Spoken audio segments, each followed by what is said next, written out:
Running tests with the tags, this is very important when you are working in the professional level, in the project level, in your company. So because based on the tag name, we have to filter which test cases you want to execute it here. Okay, how we can define this tag name? Here you can see the hash title. We can define tag, which tag you want, regression or smoke. Okay, so here in the hash title, right, we can put this one, tag hyphen, colon.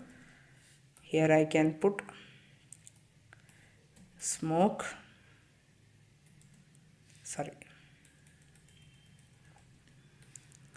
smoke and test test sample, something I have to give it here. Okay, then you have to put comma. I just confirm the syntax of this one. You have to give space. You have to put inside single quotes.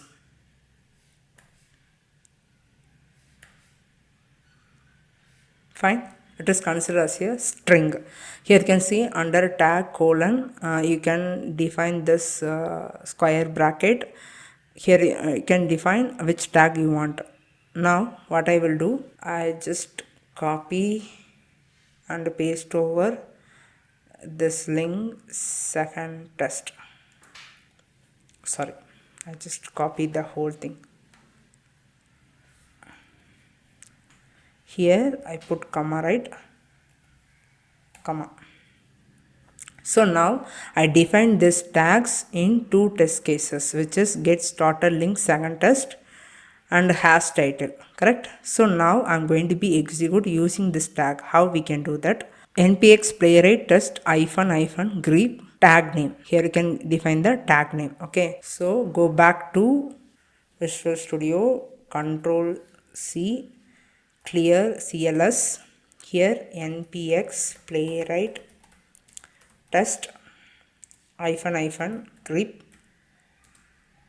double quotes. You have to confirm whether double quotes or single quote. Double quotes. Here you can define the tag name. I have to define the tag name is smoke. Okay, at smoke. Press enter. Let's see, only the smoke tag test cases only it will be executed. I will show you the report. Press enter. Here you can see hash title get started link second test. Only two cases it going to be executed. All this three browser test sample and smoke. You can find the tag name also here, correct? So this is the way how to execute using the tag.